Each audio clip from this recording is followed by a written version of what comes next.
વિદ્યાર્થી મિત્રો, ધોરણ 12 ગણિત પ્રકરણ 5 સાતત્ય અને વિકલનીયતા. બાળકો, આપણે લાસ્ટ વિડીયોમાં સાતત્ય અને વિકલનીયતાના fx રેઝ ટુ gx પ્રકારના જે વિધેયો છે એના વિકલિતનો અભ્યાસ કર્યો. લઘુગણકીય વિકલન નો અભ્યાસ કર્યો. હવે બાળકો, આ વિડીયોમાં આપણે પ્રચલ વિધેયનું વિકલિત. પ્રચલ વિધેય શું છે? તો આપણને ખ્યાલ છે કે કોઈ પણ વક્ર નું સમીકરણ હોય x અને y માં,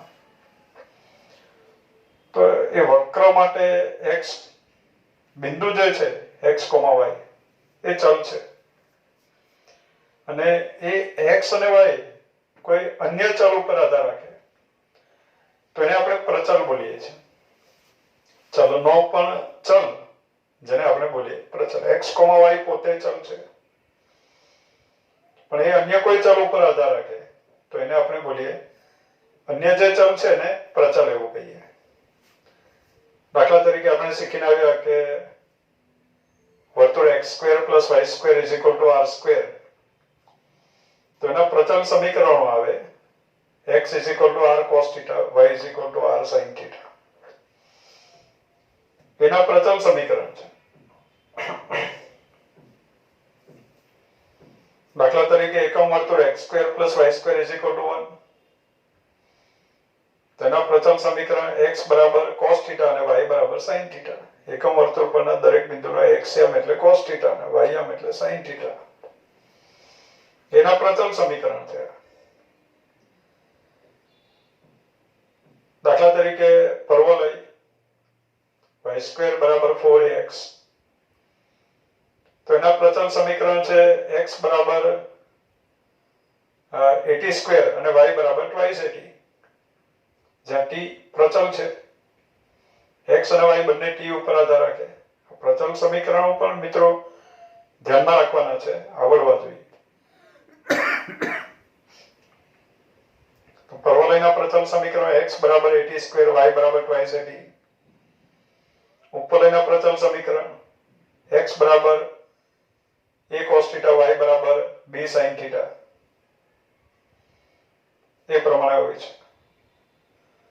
અતિવલયના પ્રચલ સમીકરણ x = a sec θ, y = b tan θ. એટલે એ બધા પ્રચલ સમીકરણો નું નોલેજ હોવું જોઈએ. આગળ જતા એ જરૂરી છે. અત્યારે આપણે પ્રચલ વિધેયનું વિકલિત, એટલે આપણને પ્રચલ સમીકરણો આપશે. x કોઈ θ નું વિધેય હોય, દાખલા તરીકે પ્રચલ વિધેય, પ્રચલ સમીકરણ. ધારો કે x θ નું વિધેય છે, t નું વિધેય પ્રચલ t હોય તો t નું વિધેય એમ પણ કહી શકાય, અને y પણ θ નું વિધેય છે. એટલે અહીંયા x θ નું વિધેય છે, એટલે x માટે ચલ θ છે, y માટે ચલ પણ θ છે, એટલે x અને y બંને માટે ચલ θ છે, ચલનો પણ ચલ છે θ. θ ને પ્રચલ કહેવાશે. તો એવા સમયે આપણે x θ નું વિધેય છે, એટલે આપણે x નું θ સાપેક્ષ વિકલન કરી શકીએ. એટલે dx/dθ મળે આપણને. જરૂરી નથી θ નું વિધેય હોય, કોઈ વાર પ્રચલ t પણ હોય તો x = f(t), y = g(t) એમ પણ લખાશે. તો dx/dθ નું θ સાપેક્ષ વિકલન કરીએ તો dx/dθ = f(θ) નું θ સાપેક્ષ વિકલન. આપણને મિત્રો ખબર છે કે fx નું x સાપેક્ષ વિકલન એટલે f'x. તો f(θ) નું θ સાપેક્ષ વિકલન એટલે f'θ. હવે y θ નું વિધેય છે, એટલે એનું પણ આપણે θ સાપેક્ષ વિકલન કરી શકીએ. dy/dθ = g(θ) નું θ સાપેક્ષ વિકલન એટલે g'(θ). હવે આના પરથી આપણે dy/dx મેળવવાનું છે. મેળવવાનું તો dy/dx જ છે. એટલે therefore dy by dx. હવે dy by dx બરાબર આપણે લખશું dy by d થીટા. આપણી પાસે dy by d થીટા છે upon dx by d theta. અને આપણે કહીશું પ્રચલ વિધેયના વિકલિતનો નિયમ કે dy by dx મેળવવા માટે આપણે dy by d થીટા અને dx by d થીટા નો ભાગાકાર કરશું. dy by d theta means g dash theta, dx by d theta is f dash theta. એમ કરવાથી આપણને dy by dx મળશે, જેને આપણે કહીશું પ્રચલ વિધેયના વિકલિતનો નિયમ.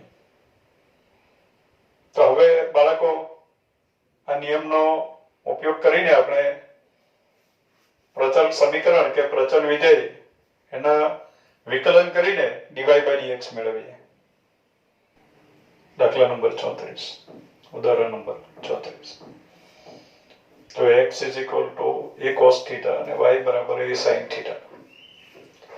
તો dy by dx શોધો એવું કહે છે. તો અત્યારે બાળકો આપણને સ્પષ્ટ દેખાય છે કે x થીટાનું વિધેય છે અને y પણ થીટાનું વિધેય છે. x બરાબર a cos theta છે અને y બરાબર a sin theta છે. વિકલન કરીએ અહીંયા તો dx by d theta, theta સાપેક્ષ વિકલન કરીએ. dx by d theta બરાબર a અચળ cos theta નું વિકલિત માઈનસ sin theta. એ જ પ્રમાણે અહીંયાથી મળે આપણને dy by d theta, a અચળ sin theta નું વિકલિત cos theta. પ્રશ્નમાં ખામી એ છે કે અહીંયા આપણને બાજુમાં કોઈ કન્ડિશન આપવી જોઈએ કે થીટા એવો છે કે જેથી cos થીટા શૂન્ય નથી અને એ પણ શૂન્ય નથી, એવું આપણે આપવું જોઈએ. એવું શું કામ? કારણ કે dy by d થીટા શૂન્ય થવો જોઈએ નહીં. એટલે cos થીટા શૂન્ય નથી અથવા તો થીટા એ cos ના શૂન્યો નથી એમ શરત આપવી જોઈએ. theta is not equal to 2k plus 1 pi by 2 where k belongs to z. cos ના શૂન્યો 2k plus 1 pi by 2 where k belongs to z. theta 2k plus 1 pi by 2 where k belongs to z નથી means કે cos theta 0 નથી એમ આપણે આપવું જોઈએ જેથી dy by d theta શૂન્ય ના થાય. અત્યારે હું લખી દઉં છું કે dy by d theta શૂન્ય નથી, એ જરૂરી છે. therefore માટે આપણે dy by dx મેળવીએ. dy by dx બરાબર dy by dy by d theta નહીં, dx by d theta શૂન્ય નહીં થવો જોઈએ. એટલે અહીંયા બાજુમાં કન્ડિશન જોઈએ sin theta 0 નથી. sin theta 0 નથી means કે theta is not equal to k pi. એવી કન્ડિશન જોઈએ. theta k pi નથી તો sin theta 0 નથી તો dx by d theta 0 નથી. કારણ કે dy by dx બરાબર આપણે લખીએ છીએ dy by d theta upon dx by d theta. dy by d theta is a cos theta upon dx by d theta is minus a sin theta.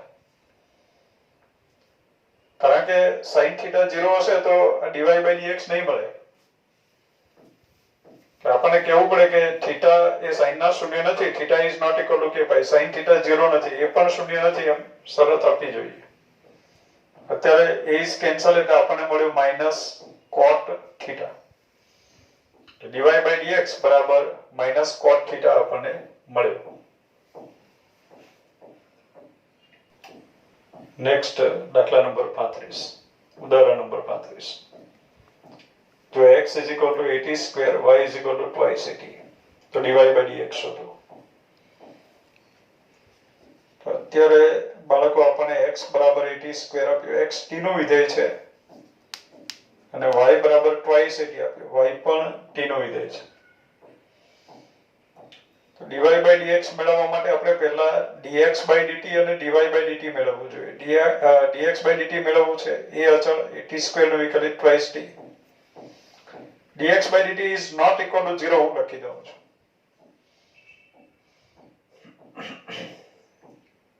y નું t સાપેક્ષ વિકલન કરીએ. dy by dt બરાબર twice a અચળ t નું t સાપેક્ષ વિકલન 1. અત્યારે t સાપેક્ષ વિકલન કર્યું છે એમ ધ્યાનમાં રાખજો.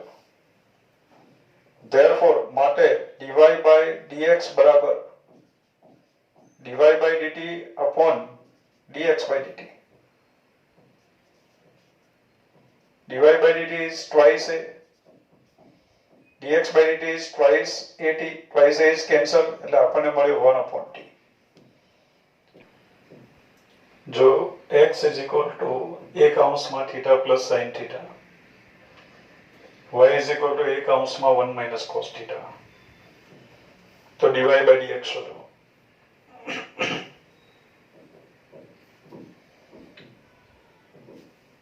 તો અત્યારે dy by dx મેળવવું છે. x થીટાનું વિધેય છે અને y પણ થીટાનું વિધેય છે. ત્યારે x બરાબર આપ્યું a કૌંસમાં થીટા પ્લસ sin થીટા અને y બરાબર આપ્યું a કૌંસમાં 1 minus cos theta.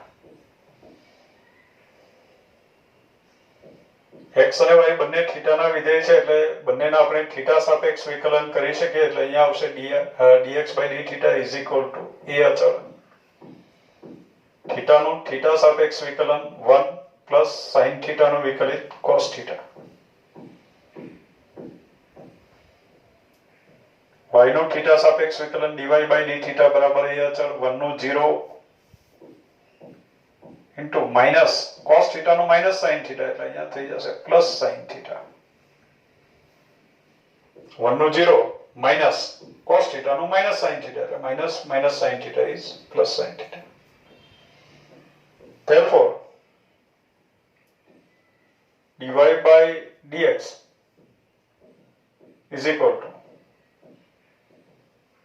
dy by dx is dy by d theta upon dx by d theta. અહીંયા dx by d theta is not equal to 0 છે એવું આપણે લખી દઈએ. is equal to dy by d theta is a sin theta, dx by d theta is a into 1 plus cos theta. a is cancel.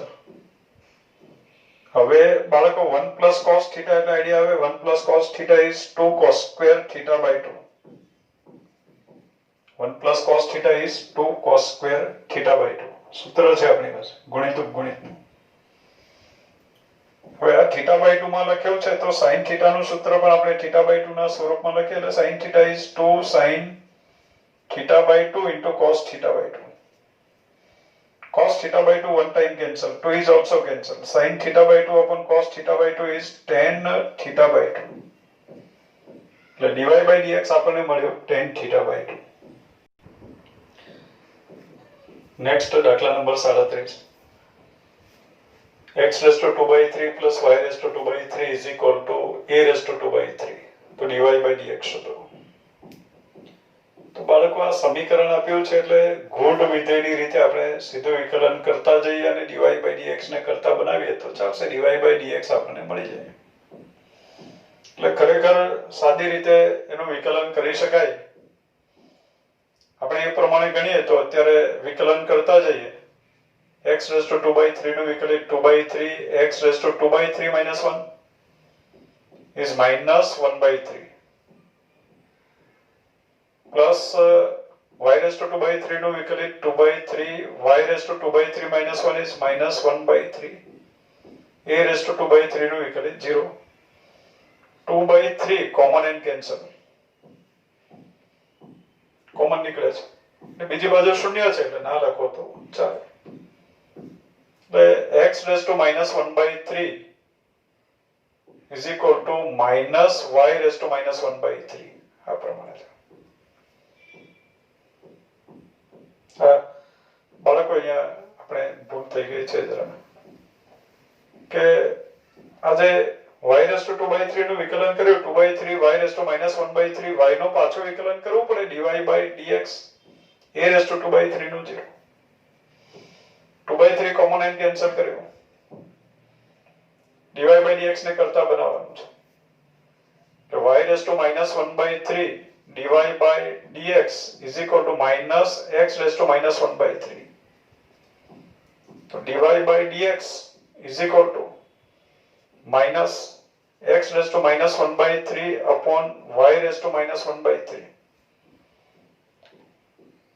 Is equal to minus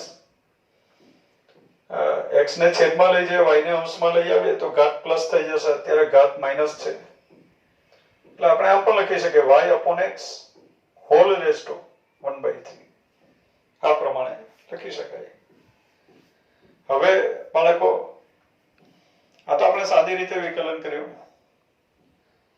કદાચ આપણને એમ કહેવામાં આવે કે આનું વિકલન પ્રચલ વિધેયના વિકલનની રીતે કરો, તો પછી આપણે એનું પ્રચલ વિધેયના વિકલનની રીતે વિકલન કરવું પડે. તો પ્રચલની રીતે વિકલન કઈ રીતે કરશો? અહીંયા પ્રચલ સમીકરણ તો આપ્યા નથી, તો એવા સમયે અત્યારે પ્રચલ સમીકરણ આપણે બનાવવા પડે. દાખલા તરીકે આપણે આપ્યું x raised to 2/3 plus y raised to 2/3 is equal to a raised to 2/3, આ પ્રમાણે છે.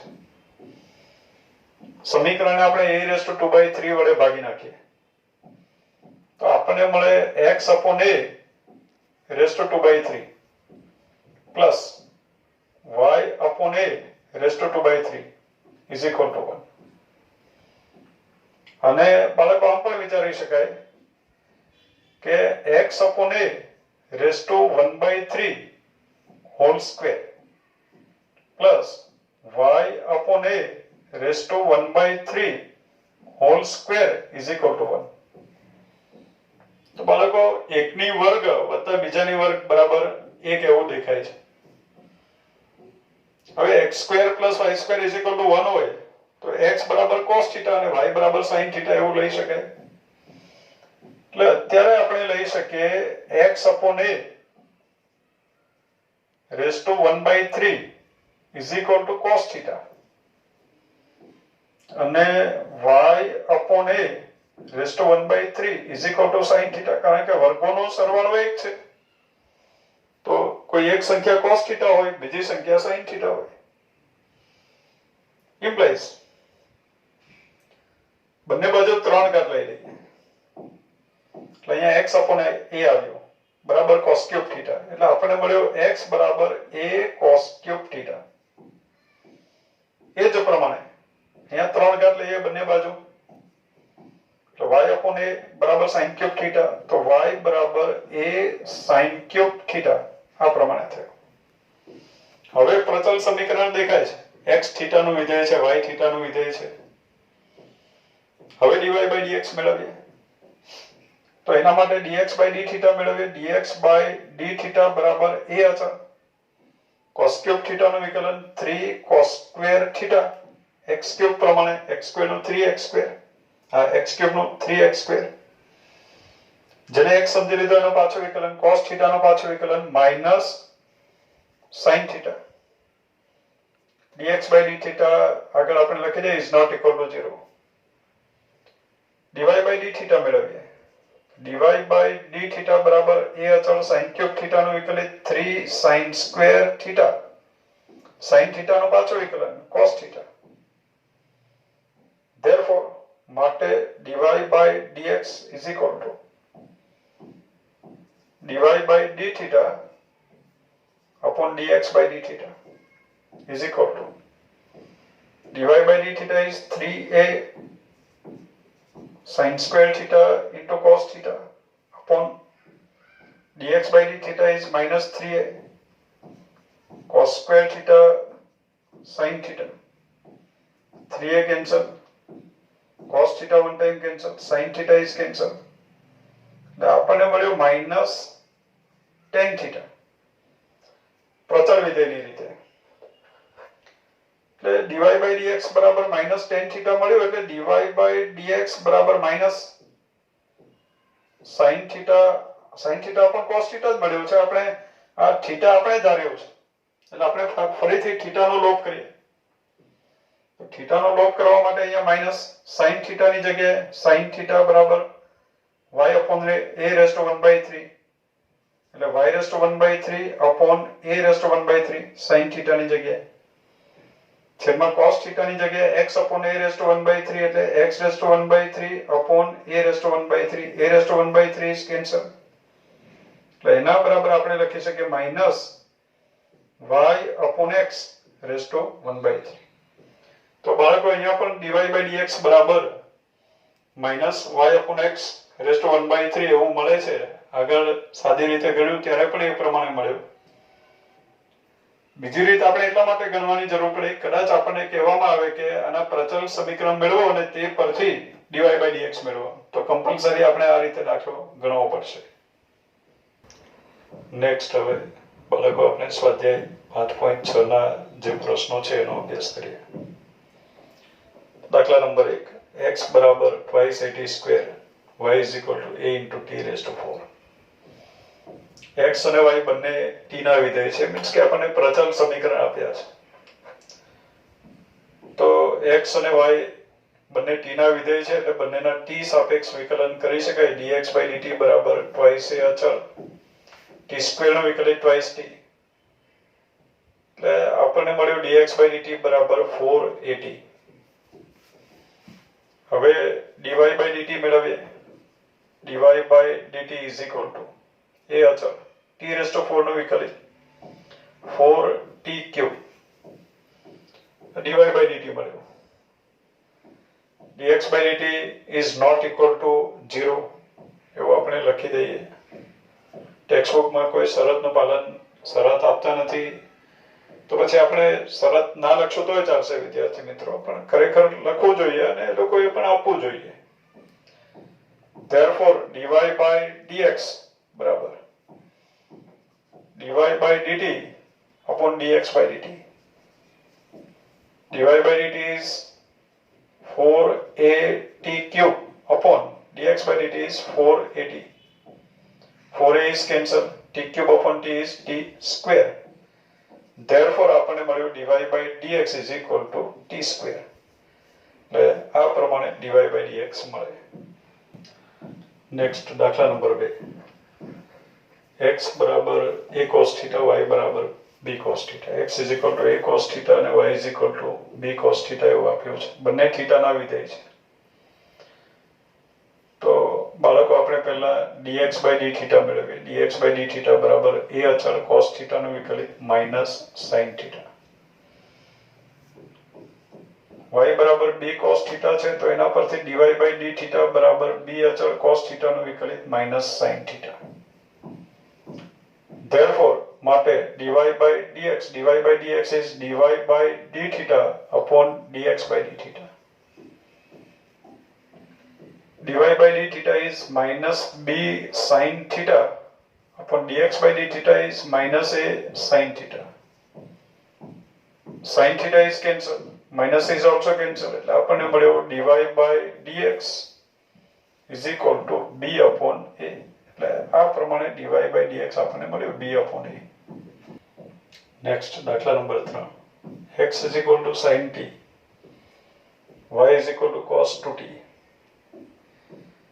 x બરાબર sin t છે તો dx by dt બરાબર sin t નો વિકલિત cos t, અને y બરાબર cos 2t છે.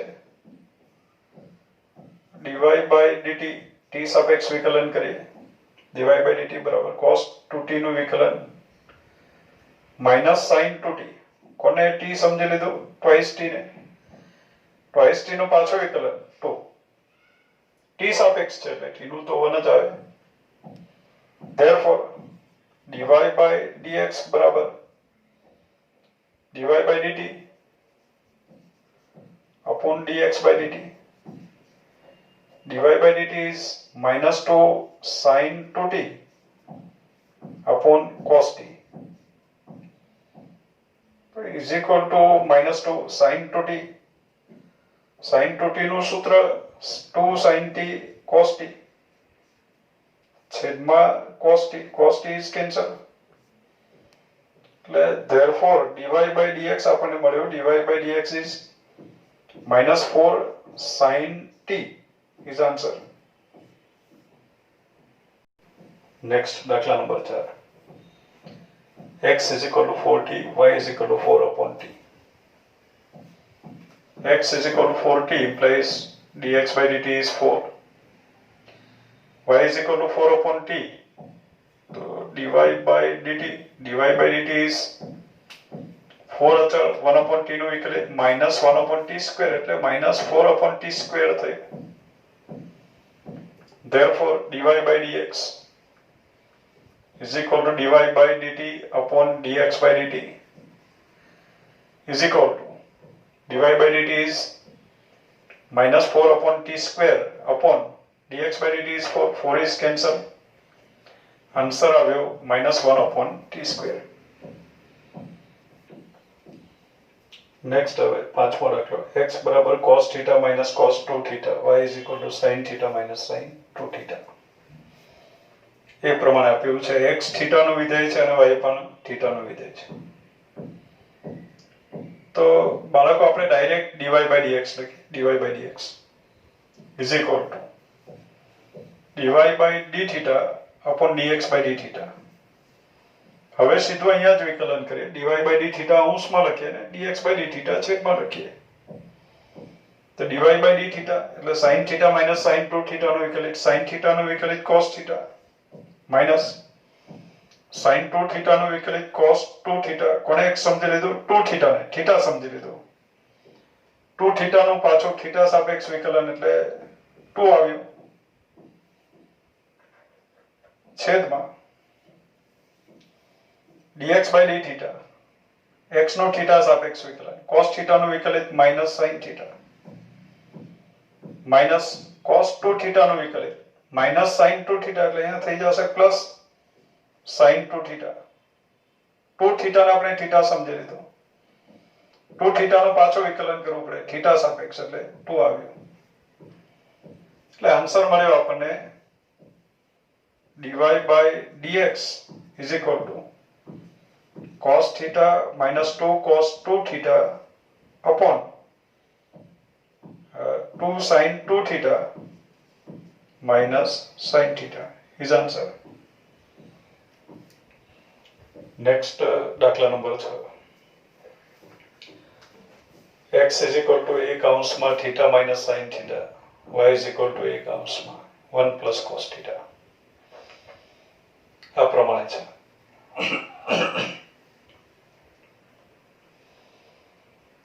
અત્યારે x અને y બંને થીટા ના વિધેય છે એટલે આપણે dx by d theta અને dy by d theta શોધવા પડે.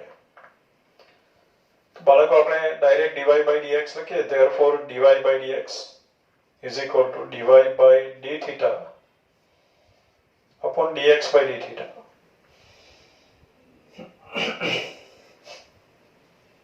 dy by d theta is a અચળ, y નું થીટા સાપેક્ષ વિકલન કરવાનું છે એ અચળ, કૌંસમાં 1 નું 0 એ ના લખે ચાલશે, પ્લસ cos theta નું minus sin theta એટલે minus a sin theta થયું છેદમાં dx by d theta એ અચળ, થીટા નું વિકલિત થીટા સાપેક્ષ 1 minus sin theta નું વિકલિત થીટા સાપેક્ષ cos theta, sin x નો x સાપેક્ષ cos x, તો sin theta નું theta સાપેક્ષ cos theta.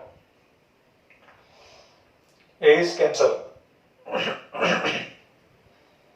બાળકો આપણને આઈડિયા આવે કે 1 minus cos theta એ સૂત્ર છે. શેનું સૂત્ર છે? તો 1 minus cos theta is 2 sin square theta by 2. હવે અંશમાં sin theta છે તો એની અભિવ્યક્તિ પણ આપણે theta by 2 ના સ્વરૂપમાં લખીએ. તો sin theta ની જગ્યાએ લખાશે 2 sin theta by 2 into cos theta by 2. 2 is cancelled.